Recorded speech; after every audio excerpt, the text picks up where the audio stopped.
it's Terry with Good Dog Coaching and Pet Care again. I'm here again with Miss Hazel, and we're going to do some kennel training, teaching her in and out, and not to come out just because the door is open.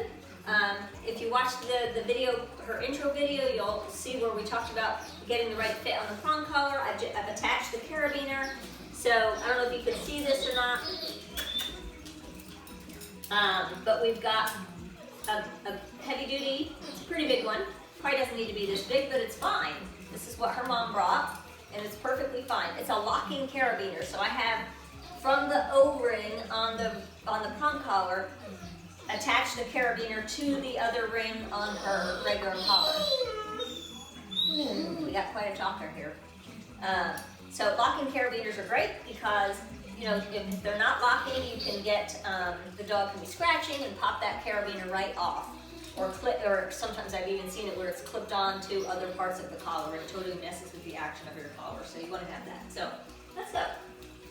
All right, so Hazel has been in a crate before. The problem, I don't know about at her house, but when we initially crated her here, which, you know, when she first got here, had her in the crate for a little bit, lots of whining going on, lots of crying, lots of fussing and cutting up. So, and then of course when I went to let her out, she was like, you know, wanting a little demanding behavior right there. Wanting to bust on out like a bull in a china shop, right? So we want to teach her to how to go in respectfully and how to come out respectfully, and not to come out unless we've invited her to do so. So just going to do some simple drills. Let's go.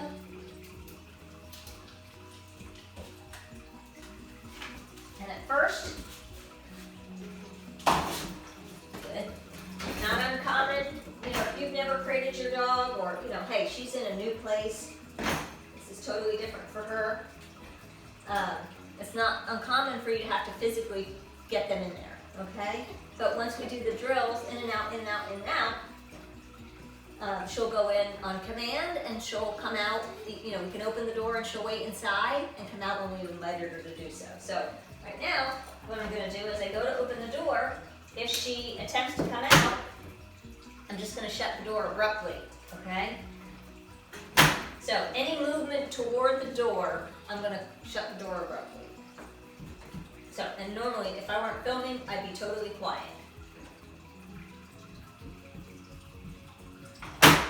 Because I want her to learn, do not even think about coming out that door, okay?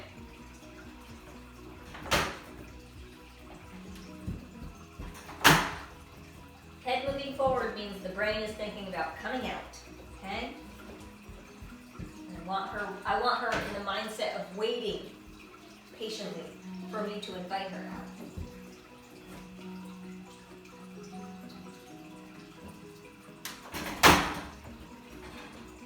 I want to make sure she's really waiting, not like, right? Let me see if I can sneak out.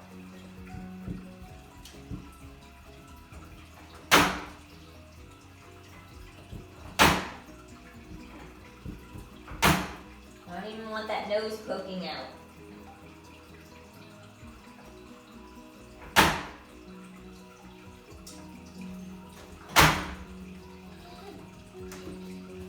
we go. She just backed up. It's kind of like, give me some space at the door, right? Because this we're going to transfer to the threshold training at the actual doors leading outside. We want to teach the dog not to go through an open door, to wait and wait to be invited. And you might not always be invited, right? It's really important. So many people I talk to, their dogs just rush out an open door and they can get hit by a car or come in contact with a not nice dog or any number of things. Let's go. Good. Okay. So, all right. Good. So all I'm doing is I'm making it happen with the leash, and as soon as I feel her start to go on her own, I release the pressure and I mark it with good. Okay?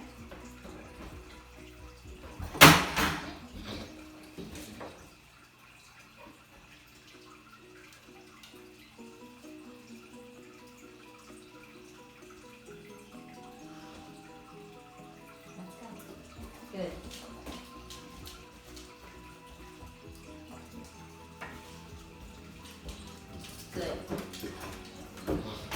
right?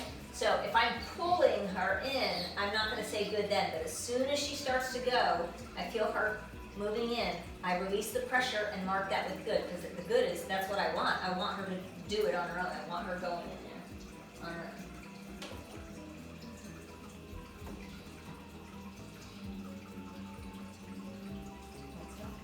Good. So when you do this, good, that was much easier. You do these in and out, in and out. Don't walk all the way over there. Turn them right back around and have them go right back in. It's in, out, in, out, in, out. Okay? Repetition, drills. That's how they learn things much more quickly. Now you saw just a few minutes ago how much force I needed to initially get her in there, right? Let's go. Good. Good. And this time, right? So once I'm having to not hardly put any pressure at all on the leash, I'll add the Kennel Command. Because I don't want to give the name to me forcing the dog in. I want the name to be the dog going in easily.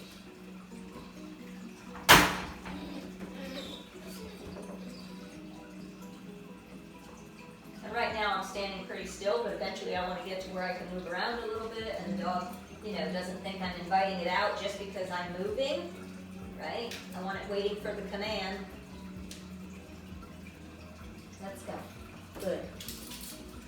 Turn right back around. Good. And that, hey, listen, just now, okay, so the time before was easier. That time was a little harder.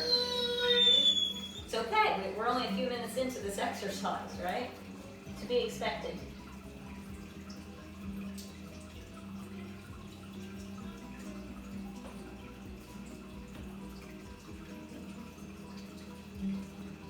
Let's go. Good. There we go. Good.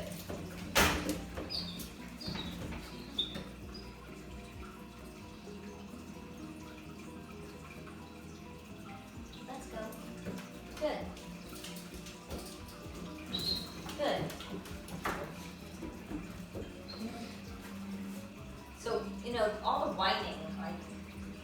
whining is anxiety, nervousness, or not getting their way, not being able to do just whatever they want to do. That's where all that whining comes from. Different reasons for different dogs, but it's just excess energy, that they're just like, I'm used to doing this and I can't do it, so I'm going to whine instead, That dissipates or goes away as we work with them, and, if there's residual, we teach them. We don't want whining.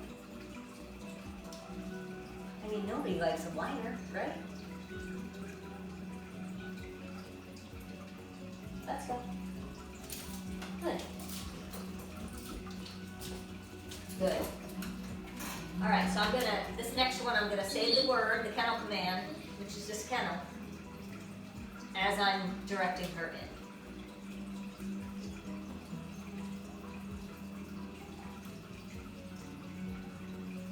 Let's go. Good. Kennel. Good. At first, I don't know if you noticed, at first my arm was going in the kennel with her, and you need to do that because if you're up here, the leash gets caught in the door and the dog, it's easier for the dog to resist. So when you're first, if your dog is struggling with going in, you literally have to hold the leash close to the dog's neck and your arm goes in with the dog until they're mostly in there. And you can use your knees or legs or whatever you need those first few times. Sometimes, we get some dogs here, it takes two of us to get them in the crate the first few times. But as we do these drills, it gets easier and easier, just like you see it happening here with Hazel. Let's go. Good. Kennel. Good. And you notice I'm just marking it with good. Good is a marker word. It's not good, yay, oh, good girl, come on, and all her name, no, it's just good. And let's go, and kennel, short, sharp, single words, keeps everything calm, easier for the dog to understand. And frankly, right now she doesn't understand the word. We're associating it with the things that she's doing. And she will get to learn that they mean these things with repetition. Let's go. Good. Kennel. Good. Now, you could use food also. I just haven't opened her food yet, and I will be using food, trust me.